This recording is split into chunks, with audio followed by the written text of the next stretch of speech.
May I know how can one practice towards having a good approximate death karma by having supportive conditions to have good and supportive family or friends around one when death is going to occur?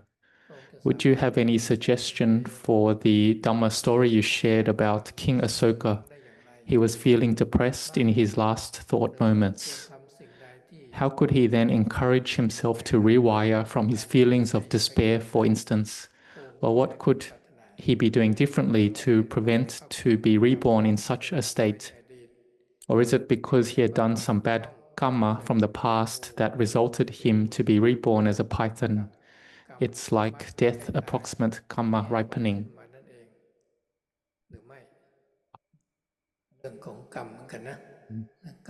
So this is about karma. There's the meritorious karma, the good and the bad karma. And so King Ahsoka, he did a lot of good karma beyond the ordinary person. He had a great firmness or determination of mind. And you could see that in the times that he had anger or ill will, then he also had that at a very extreme level as well. And so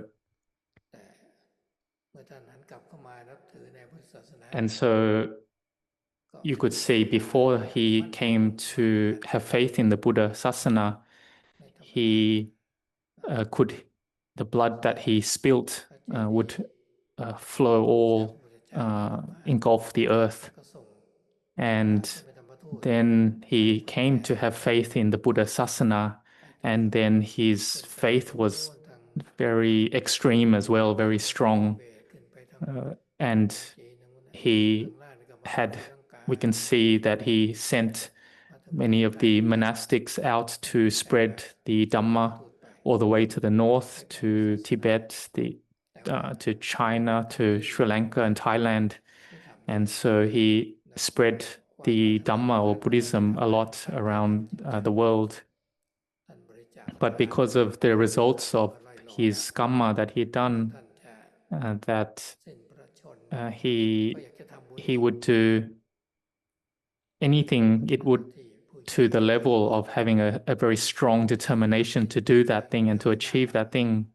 And so when he was about to die, he wanted to make merit, and a minister, someone high up, thought that they didn't have enough wealth or money to do that, and so wouldn't allow him to do so. And he felt very conflicted from this, very troubled that he wasn't allowed to do this when he was about to die. And so it means that we have to be very careful of our minds, especially before death, not to have anything, conflicts or anything come up.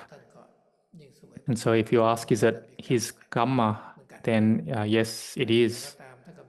He wanted a lot to do merit and to build goodness, but he had to have that result of karma from his past actions that arose at that time. And it would have been okay if he was allowed to make that merit by the minister, but he wasn't, and that could be seen as a result of his karma. But he was also one who had a lot of great merit and parami as well. He could have a venerable arahant who would come to help him in that state when he was a python, to get free of that state. And so this is something extraordinary as well to happen. And that when he was told then to remember who he was, and he would fast and not eat in that state of being a python, and then he died from that state.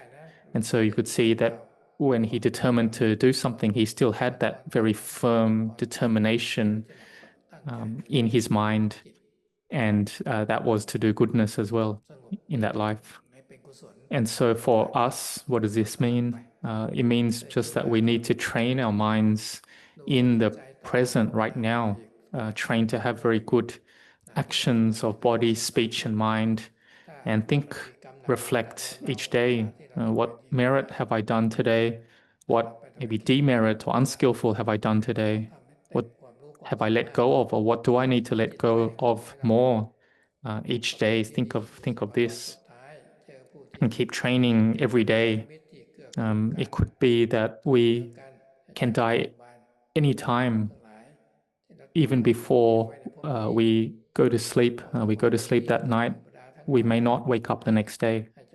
And so before we go to sleep, we need to train as well. We need to be able to restrain the mind, be able to make the mind peaceful and in a very good state. And then you can take some rest and go to sleep. And then you wake up the next day and then come back straight away to have mindfulness of the in and out breath.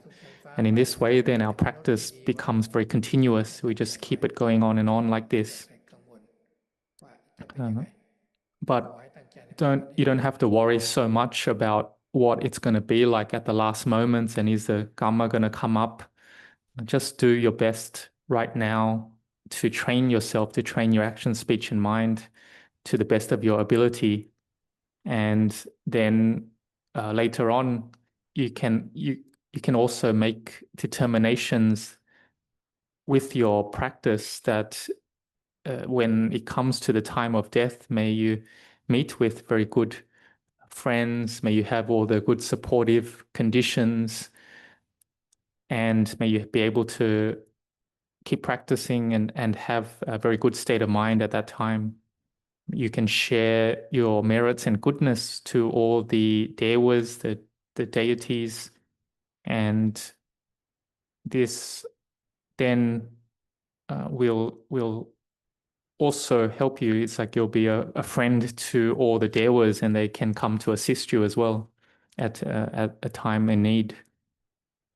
And so you don't have to worry too much about what it's going to be like at that time before you die, but instead just put effort and determination to have good practice now.